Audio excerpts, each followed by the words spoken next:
Selain sidak pasar dan gerakan pangan murah untuk mengontrol pasokan pangan dan menjaga kestabilan harga kebutuhan pokok, pemerintah Kabupaten Muara Enim segera melakukan progres sembako bersubsidi.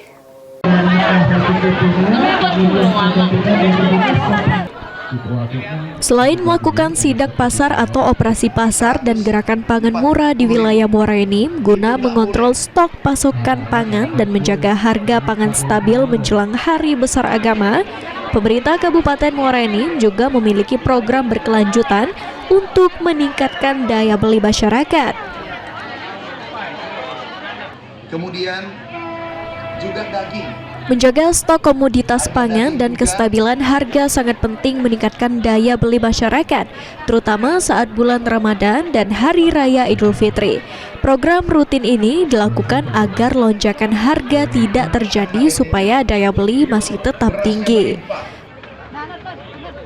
Beras kita stoknya tertinggi sepanjang sejarah. Ini mungkin pertama. Wakil Bupati Muara Enim, Sumarni, mengatakan bahwa subsidi tersebut dilakukan pada saat menjelang Hari Besar Keagamaan. Sedangkan untuk program berkelanjutan ada sembako bersubsidi di tiap desa. Program sembako bersubsidi ini dilakukan agar meningkatkan daya beli masyarakat dengan cara Pemkab Muara Enim akan membentuk warung sembako bersubsidi dari pemerintah di setiap desa.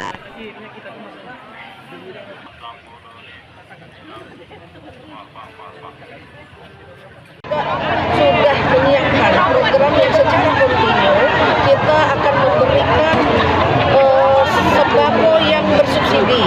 Jadi di setiap desa kita akan mendirikan kios-kios murah sembako yang sudah kita subsidi memakai APBD Kabupaten Muara Enim. Ini akan kontinu, tapi kita pun akan tetap melaksanakan yang secara berkala ini.